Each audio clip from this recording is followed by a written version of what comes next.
if you really want to eat only once a day, or it's simple, the no pain kind of vegetables that I have listed some to you, not all of them. I don't have time to think about too many things. The Supreme Master television work physically takes up a lot of my time. A lot, many hours, and I do other things as well. Even photography takes many hours for you just to enjoy a few seconds, a few minutes. My team works very hard, and of course I'm working along with them. But I think the list that I have listed for myself, is enough already for me to live on. It worked. It works up to now. Yeah? And if you don't want all those, you can even just have a brown rice, sesame, and some fruit. Yeah? Melons. Those are no pain fruits. Then you're okay also. And you feel satisfied. You will feel light-hearted, light-footed as well. You'll be happy. But of course, if you are in any situation that you don't have those foods and you have other foods, vegan, of course, then you can partake in some. Yeah.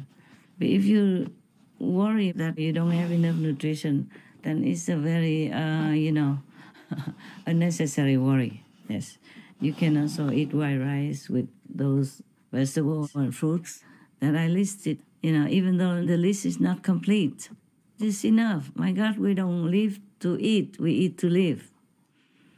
And in old time, even, many of the priests, live in the desert.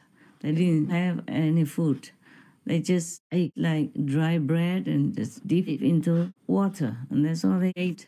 And maybe some dates, which were easy to store and kept for a long time. They just accepted maybe 6 months supply of food, enough to survive. And these priests and monks or nuns just wanted to be alone, to pray to God, to feel God's love and blessing, that God will bless them. They just wanted to be alone with God, whether they were already very highly enlightened or not. The noble ideal, the lofty goal is to reach God, to know God, to love God more, and to be enlightened in this respect. In the Himalayas, also many Hindu monks just ate whatever dry food, that they could store in the Himalayan mountains, very high, far away from it all. Maybe just some rice and dal, the lentils that they can cook with some salt and maybe some spice if they have it. Otherwise, that's all they live on. Because in the deep Himalayas, like Gumuk, the snow will cover all the road or any access for at least 6 months. So for 6 months, nobody is able to go to Gumuk, such a deep and high region of the Himalayas, to supply any food or anything. Perhaps some of these monks also live on air, like breatharians or waterians. It's easier and simpler for them to be away from the world so that they can enjoy the bliss with God or contemplate on God. It would be the best if they already have a master who transmitted to them the liberation method, and then they continue to stay far away from others so that they have easier access, easier contemplation. But they don't do much in such a region. And in such an area, the air is pure, yes? The energy is pure. No disturbance of any kind. No human to go there either to bring food or to worship them, disturbing their peace. That's why they wanted to stay so far away from it all. I wish I could also, because I remember when I was in the Himalayas, it was the best time I had. I never felt any trouble. I never worried about anything. I didn't even think of the word peace or disturbance. There was no such situation or thinking or attitude or mental relation to it. You just live your life You just feel so good. You don't think of anything else at all in this world. You never want anything more in this world. Even at that time, I didn't have a lot of money at all. I told you already, I could only eat some chapati every day. Once in the evening when I came back to my hut, the mud hut, and then maybe one samosa in the morning when I passed by the old lady who made such heavenly samosa that I never tasted so good anywhere else. That was in Rishikesh. Yeah? It wasn't highest Himalayan part. You have to go up higher to Gurmukh. Then it will be the last of the Himalaya that you can reach.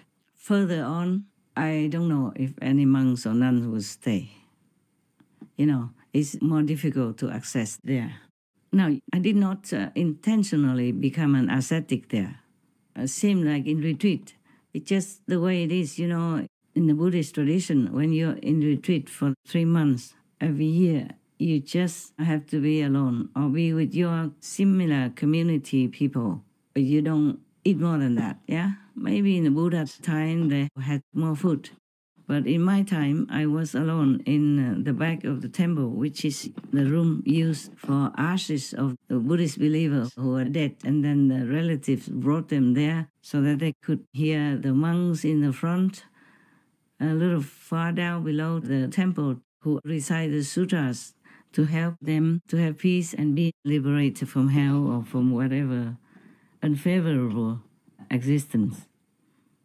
I didn't have any people to bring food to me every day.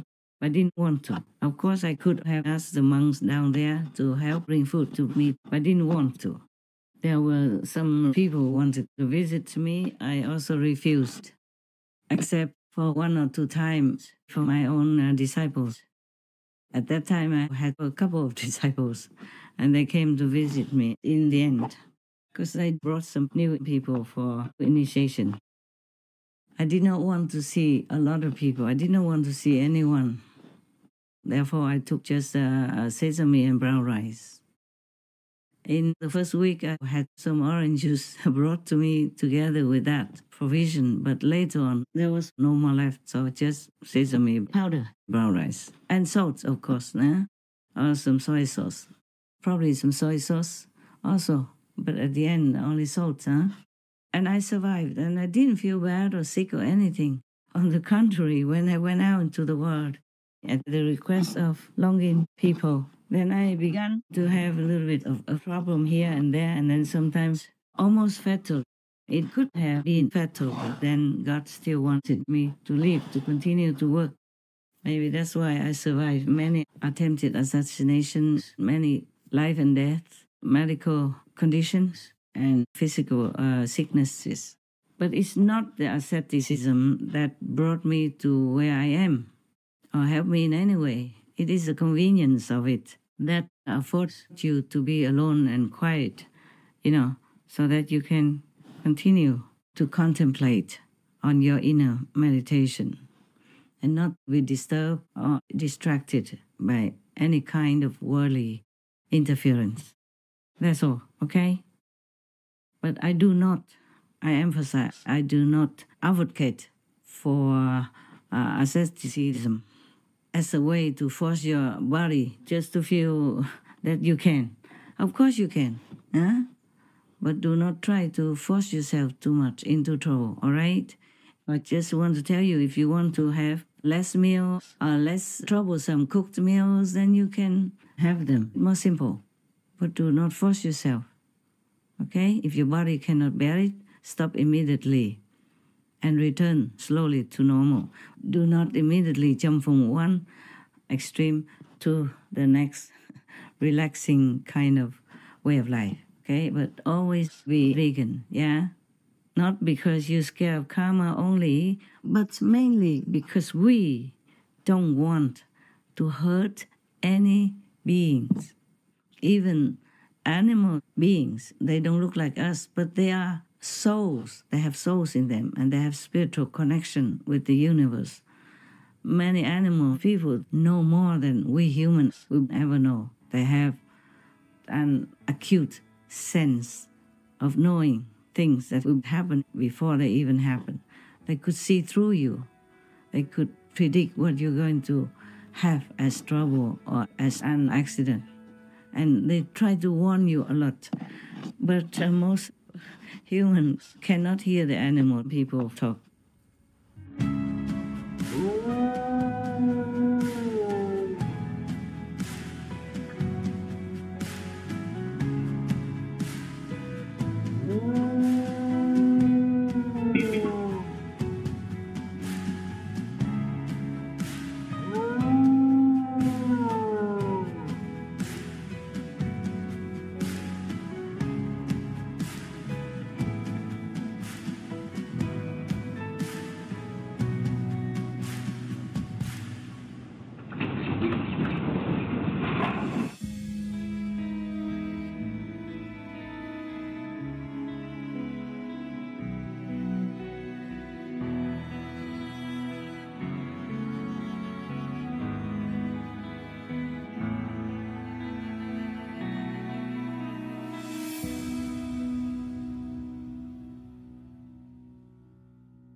Sometimes you see an animal person suddenly jumping around you and disturbing your TV watching because that animal person knows that that program will bring you bad karma, burden, for example, like that. My dog people know that. Many of them tried to stop me many times, but because I have to work, I have to know the world in order to take care of the world. So I have to sacrifice. But if you don't have to, you must not. Don't watch too many worldly programs, especially those violent films and shows. They are very, very bad for you. They deplete your energy. They drag you down to a lower level, even if you're already on a higher level, okay? Yes, they make you sick. They make you ill. They disturb your mental capacity and everything. Especially if you watch it, at night when you need to sleep.